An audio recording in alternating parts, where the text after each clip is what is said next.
Hello भाई लोग, क्या हाल है? सभी के हाल मेरे हिसाब से बढ़िया होने चाहिए और आप सभी को हैप्पी दिवाली।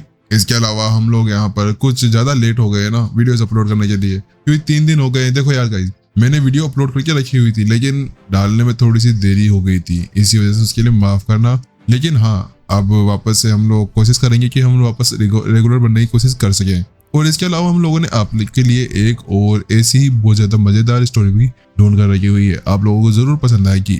हाँ, वो यहाँ पर उसके अंदर आप लोगों को पता चल जाएगा कि वो इसकी लैंग्वेज कैसी है। चलिए फिर बिना किसी देर के शुरू करते हैं आज के हमारे एपिसोड को। जैसे कि लास्ट एपिसोड के अंदर हम लोगों ने ये देखा था कि जो विपिन था वो यहाँ पर अभी साधना करने के लिए अकेडमी की लाइब्रेरी के अंदर आ चुका था, लेकिन जब वो वहां पर लाइब्रेरी के अंदर अपनी साधना स्टार्ट करने के लिए बैठता है तो उस जगह पर उसके लिए बहुत ज्यादा खतरनाक चीज हो चुकी थी। बात कुछ ऐसी थी, जब लाइब्रेरी ने उसको देखा तो उसकी हालत पूरी तरह से खराब हो चुकी थी, क्योंकि आसपास की सारी एनर्जी विपिन अपने अंदर एब्जॉर्ब जो करने लगा था। चलिए फिर बिना किसी देरी शुरू करते हैं आज के हमारे नेक्स्ट एपिसोड को। सोर्स एनर्जी कोई नॉर्मल एनर्जी नहीं थी। सोर्स एनर्जी को एब्जॉर्ब करना एक विनाशकारी आपदा ला सकता था, उसके शरीर को पूरी तरह से तबाह कर सकता था। ये कुछ ऐसा था कि अगर किसी ने यहाँ पर दर्जनों धागों को यहाँ पर अपने अंदर एब्जॉर्ब कर लिया तो उसके बाद में वो एक प्रभावशाली माना जा सकता था। लेकिन अगर वहीं दूसरी तरफ किसी ने 100 धागों को एक साथ एब्जॉर्ब कर लिया तो उसे यहाँ पर एक शीर्ष स्तर की प्रतिभा माना जाता था। जैसे कि यहाँ पर महाराज जयराज की ही बात कर लो।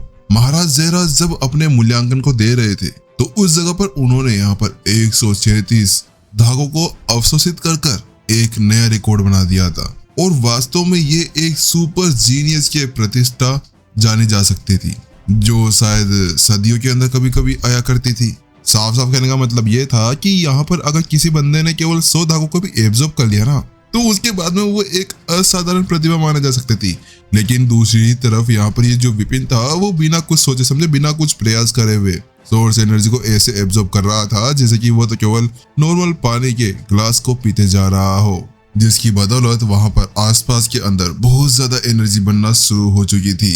लेकिन जब वो सारी एनर्जी वहां पर एब्जॉर्ब की जा रही थी ना, वहां पर जो वो नजारा था, वो नजारा देखने के बाद में वो लाइब्रेरियन पूरी तरह से हैरान रह चुका था, क्योंकि जब ये ऐसी एनर्जी को एब्जॉर्ब किया जाता है तो उस जगह पर सोर्स ड्रैगन बक्सन बन जाता है। सोर्स ड्रैगन बक्सन कोई नॉर्मल चीज या नॉर्मल आपदा नहीं थी, ये एक बहुत ज्यादा भयानक आपदा आ चुकी थी। बात कुछ ऐसी थी कि ये जब बना करता था जब यहाँ पर कोई बंदा बहुत ज्यादा एनर्जी को एक साथ एब्जॉर्ब करने लगे। लेकिन यहाँ पर जब ये सोर्स ड्रैगन बक्सन एक बार एक्टिवेट हो जाया करता था तो उसको यहाँ पर रोकना बहुत ज्यादा मुश्किल हो जाया करता था। अगर ये ज्यादा बड़ा हो जाए तो शायद ये एक बहुत ज्यादा दुर्घटना का कारण भी बन सकता था। पौराणिक कथाओं के बारे में इसका कहा गया था कि कुछ लोग ही थे जो इस चीज को एक्टिवेट कर पाए थे, लेकिन जब वो उसको एक्टिवेट कर पाए तो उस जगह पर एक बहुत बड़ी आपदा आ चुकी थी।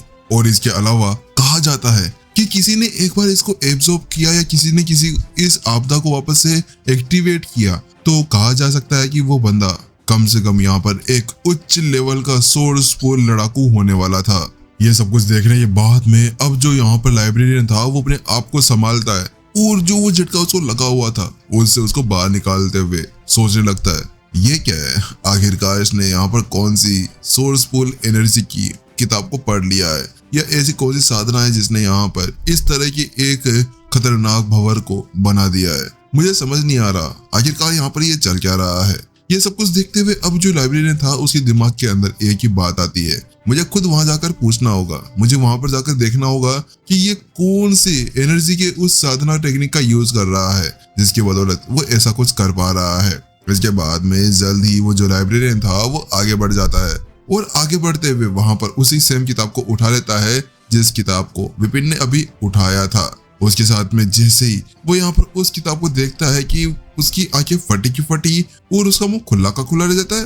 वो कहता है क्या, एक ईजा अवशोषण भंडारण तकनीक? अरे ये तो यहाँ पर एक नॉर्मल सी टेक्निक है, ये कैसे हो सकता है? वास्तव में इस चीज को देखने के बाद में वो तो पूरी तरह से अचंभित रह चुका था, क्योंकि ये इस लाइब्रेरी के अंदर सबसे ज्यादा बेकार टेक्निक तो नहीं, लेकिन हाँ उस स्तर की टेक्निक तो माना जा सकता है, क्योंकि इस टेक्निक के अंदर ऐसा कोई खास चीज नहीं था।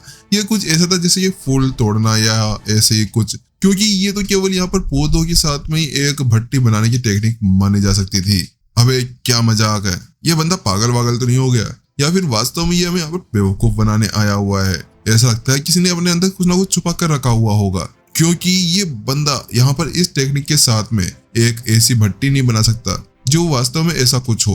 बात कुछ ऐसी थी, लाइब्रेरी ने जब उसको देखा था तब वो जान चुका था कि विपिन के अंदर कोई भी साधना टेक्निक या ऐसी कोई साधना एनर्जी नहीं थी जो यहाँ पर उसको महसूस करा सके कि ये बहुत ज्यादा पावरफुल है।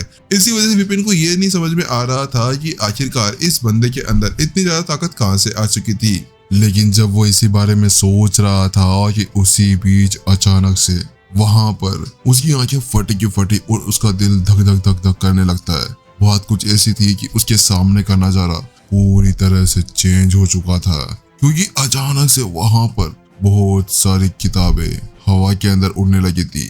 और जैसे ही वो हवा के अंदर उड़ती है कि अगले ही पल शक शक वो सारी किताबें यहाँ पर धूल के अंदर मिल जाती है। ऐसा लग रहा था जैसे कि यहाँ पर कोई बहुत सारी स्ट्रिंग्स हो जो वहां पर उन सभी किताबों को टच करते ही ऐसे काट रही थी जैसे कि पनीर को काटा जाता है। नहीं नहीं नहीं, ये बहुत बड़ी प्रॉब्लम हो चुकी है। मुझे जाकर जल्दी से यहाँ पर सभी एल्डर्स को बताना होगा। ये मेरे से नहीं संभलने वाला। जो यहाँ पर वो लाइब्रेरियन था वो वहां जाता है और उन सभी को देखते हुए कहने लगता है। लेकिन जब वो उससे वहां पर जा ही रहा था कि अचानक से उसकी आंखें फटे की फटे जाती है जब वो अपने सामने को फिर से देखता है। बात कुछ ऐसी थी कि अब एक रेक उसकी तरफ बढ़ने लगती है, लेकिन उसको देखते हुए लाइब्रेरियन जल्दी से अपनी जगह से आगे भागता है और आगे भागते हुए जल्दी से उस रेक को वहां पर रोकने की कोशिश करने लगता है। अरे भाई आगे मत जा, वहीं पर ही रुक जा।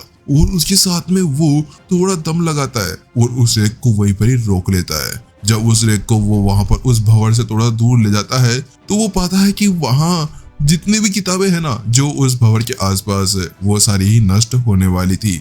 इसी वजह से जल्दी से कहता है, अरे तुम लोग क्या कर रहे हो, जल्दी इधर आओ और जल्दी से इन सभी रेकों को पकड़ो और उस भंवर से दूर लेकर जाओ। यहाँ पर जो लाइब्रेरियन था वहीं पर ही खड़े हुए सभी सहायक से कहने लगता है। बात कुछ ऐसी थी कि जो लाइब्रेरियन था वो केवल वहां पर देखा करता था कौन आ रहा है और कौन जा रहा है, और इसके अलावा पहले से यहाँ पर बहुत से ऐसे स्टूडेंट्स और ऐसे सहायक को भी रखा गया था जो इस लाइब्रेरी को संभाला करता था। इसी वजह से वो जल्दी उन सभी से कहते हैं और सारे जने जल्दी से आगे तरफ बढ़ जाते हैं। तुम सभी एक काम करो, यहाँ पर इन सभी रेक को अपने साथ में संभाल कर रखो। मैं यहाँ से जाता हूँ और जल्दी से सभी एल्डर्स को बुला कर लाता हूँ, क्योंकि अब ये मेरे बस के अंदर नहीं है। मुझे उन सभी को बताना होगा कि यहाँ पर जो अभी नया सहायक टीचर आया है उसने आते ही कितनी ज्यादा तबाही मचाना शुरू कर दिया है। इतना कहने साथ में ही वो वहां से गायब हो जाता है। वहीं जब वो वहां से गायब होता है कि वहीं दूसरी तरफ अकेडमी के अंदर एक बड़ा सा होल था। उस बड़े से होल के बीच में एक टेबल थी और उसके साइड में कई सारी कुर्सियां रखी हुई थी। वहीं पर ही कई सारे एल्डर्स बैठे हुए थे। उन्हीं के अंदर से बीच में से एक प्रिंसिपल गजानन भी थे। प्रिंसिपल गजानन अपने आगे एक किताब रखते हैं और कहने लगते हैं, मैंने ये वो वेतन है, ये वो सैलरी है जो मैं अपने नए टीचर विपिन को देने वाला हूँ। आप सभी का यहाँ पर क्या सोचना है? जो प्रिंसिपल गजानन थे वो अकेले इस सब को नहीं ले सकते थे, तो इसी वजह से वो यहाँ पर अपने सामने बैठे हुए एल्डर्स से कहते हैं। उन सभी एल्डर्स के अंदर वाइस प्रिंसिपल जगत और उनके साथ में पूजा, माधव और अन्य टीचर्स भी बैठे हुए थे। वो सभी टीचर्स यहाँ पर आज इस मीटिंग के अंदर इकट्ठे हुए थे कि उनके जो नए सहायक टीचर हैं उनके बारे में बात करने के लिए।